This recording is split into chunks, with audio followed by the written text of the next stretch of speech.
Kamareddy urban లో కానీ 10 మండలాల్లో ఈ ఫ్లోట్ బస్ట్ అయింది, వర్షం ఎక్కువ పాతం అయింది అని న్యూస్ రాగానే అందరికి నాతో సహా కలెక్టర్ గారికి లేపి ఈ యొక్క డ్యామేజ్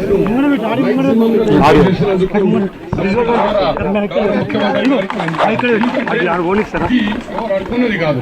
3 గంటల లోపలే 9 ఇంచుల వర్షం మనకు వచ్చింది.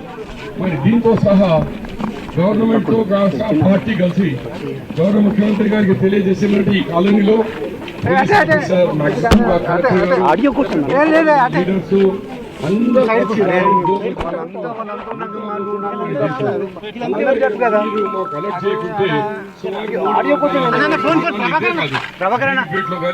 యాడారంలో కానీ హల్వంచాలో కానీ అలాంటి గ్రామాల్లో రాజంపేటలో కానీ ఈ వరద చిన్నమల్లారెడ్డి సరంపల్లి ఈ గ్రామాల్లో వరదలకు 100 మందికి కాపాడినాం. అంటే మీ ఆదేశాలు గవర్నమెంట్లో మీరు ఇచ్చిన కమిటీ మీరు వేసినారు.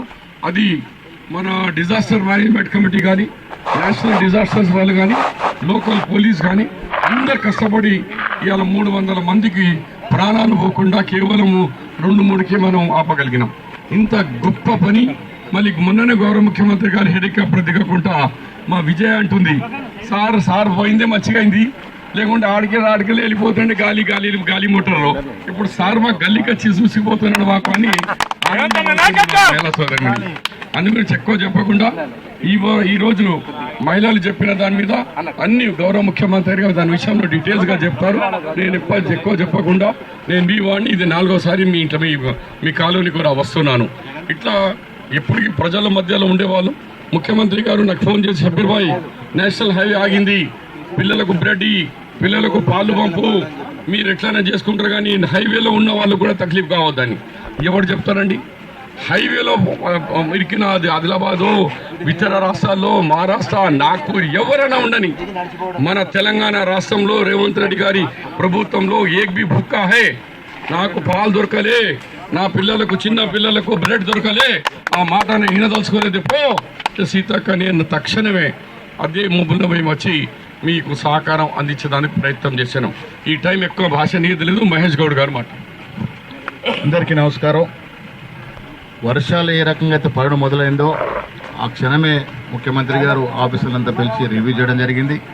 ఏ రకంగా అది ఉధృతి దాల్చిందో అవంతా కూడా ఎప్పటికప్పుడు రివ్యూ చేసి ఆదేశాలు ఇవ్వడం జరిగింది. ఆ రోజు ముఖ్యమంత్రి గారు నేను ఉత్తమ్ కుమార్ రెడ్డి గారు ఎల్లంపల్లి నుంచి కామారెడ్డి రావాలనుకున్నప్పటికీ ఇక్కడ లో క్లౌడ్స్ ఉండడం వల్ల వాతావరణం అనుకూలించక దిగలేకపోయాం. కానీ పోచారం ప్రాజెక్టు అదేవిధంగా నిజాం సాగర్ ప్రాజెక్టు ఉధృతిని పరిశీలించడం జరిగింది. ఎప్పటికప్పుడు ఆదేశాలు ఇస్తూ ప్రజలకు ఎక్కడ కూడా కష్టం జరగకూడదనేటువంటి ఉద్దేశంతో ఇవన్నీ కూడా కార్యక్రమాలు చేశారు. ఇవాళ రావడానికి కారణం కూడా ప్రత్యక్షంగా వెళ్ళి చూస్తే పరిస్థితి అర్థమవుతుంది. ఒక నిర్ణయానికి వచ్చి ఏ రకంగా మనం ఆ ప్రాంతాన్ని ఆ ప్రజలను ఆదుకోగలుగుతామో చూడటానికి ముఖ్యమంత్రికి వచ్చేసినారు.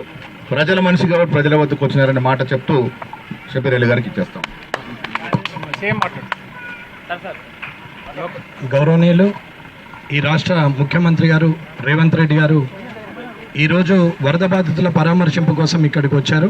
కామారెడ్డి యావత్తు మునిగిపోయి ఇబ్బందులలో ఉన్నప్పుడు, ప్రజలందరికీ కూడా కష్టాలు వస్తున్నప్పుడు పార్టీలకు అతీతంగా రాజకీయ నాయకులు, ముఖ్యంగా అధికార యంత్రాంగం, పారిశుద్ధ్య కార్మికుల నుంచి మొదలు పెడితే కలెక్టర్ గారు, ఎస్పీ గారి వరకు కూడా ప్రతి ఒక్కరూ వర్షంలో నాంతూ రాత్రి 12 గంటల వరకు అట్లా 48 గంటలు డ్యూటీలు చేసినటువంటి కానిస్టేబుల్ వీళ్ళందరూ కూడా ప్రతి డిపార్ట్మెంట్ వారు కూడా ఎక్కడికక్కడ పనిచేసినటువంటి సందర్భంలో ఇక్కడున్న పరిస్థితుల్లో చాలా నష్టం జరిగిన రోడ్లు కానీ బ్రిడ్జిలు కానీ అన్నీ కొట్టుకపోయినా మిగతా అన్నీ కూడా రైతులది 17,000 నుంచి 18,000 ఎకరాలు ఇసుక మేట పెట్టిన వారందరినీ కూడా మేమున్నామంటూ ముఖ్యమంత్రి గారు ఏరియల్ సర్వే చేసిన తర్వాత తిరిగి మిమ్మల్ని కలవడానికి, ప్రజల్ని కలవడానికి, కామారెడ్డి ప్రజలకు ఒక ఆత్మస్థైర్యం నింపడానికి గౌరవనీయులు ముఖ్యమంత్రి రేవంత్ రెడ్డి గారు ఇక్కడికి విచ్చేశారు. కాబట్టి ఇక్కడ జరిగిన నష్టాన్ని, ఇక్కడ ఉన్నటువంటి సమస్యని పర్మనెంట్గా సొల్యూషన్ చేస్తారని నేను ఈ కామారెడ్డి నియోజకవర్గం తరఫున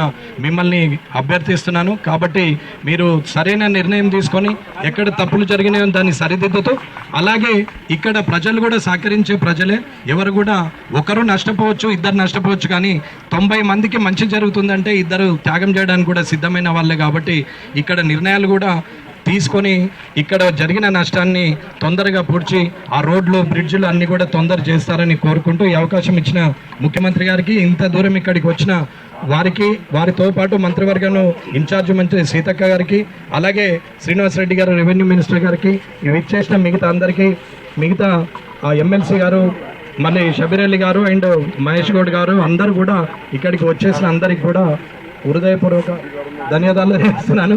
సురేష్ శెట్కర్ అని ఉన్నాడు. సారీ అన్న, చూడలే సారీ, నేను చూడలేదు, నన్ను పిలిచిన నేను పాత వాళ్ళని మరవ కొత్త వాళ్ళని మరవ కానీ కాబట్టి నేను మరోసారి నన్ను ఎందుకు గెలిపిస్తారన్న.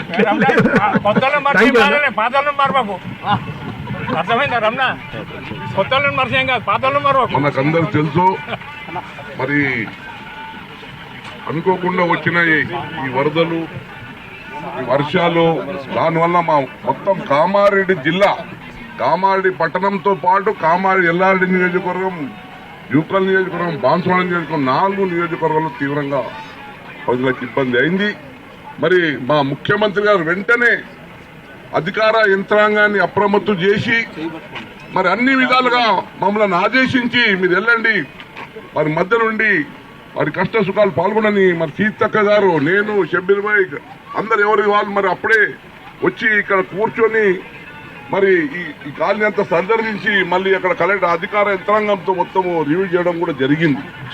మరి ప్రత్యేకంగా నేను అధికార యంత్రాంగానికి అభినందనలు చెప్తున్నాను. వారు టైమ్లీ యాక్ట్ చేసి ప్రాణ నష్టం ఎక్కువ కాకుండా చూసుకున్నందుకు ప్రత్యేకంగా మా ముఖ్యమంత్రి గారు ఆ రోజే వచ్చేవాళ్ళు. మొత్తం హెలిప్యాడ్ మొత్తం కలెక్టరేట్ చుట్టూనే తిరిగింది. వాతావరణం బాగలేక వారు మరి మెదక్ వెళ్ళిపోవడం జరిగింది. కానీ వారి మనసంతా కామారెడ్డి జిల్లా ప్రజలకు కలవాలా, వాళ్ళ కష్ట సుఖాలు తెలుసుకునాలి, ఏ నష్టమైందో ఆ నష్టాన్ని మేమందరం అండగా ఉంటామని ఈరోజు వారు వచ్చి మన కష్ట సుఖాలు చూసి మరి అన్ని విధాలు మీ అండగా ఉంటారని చెప్తున్నందుకు ప్రత్యేకంగా వారికి ధన్యవాదాలు.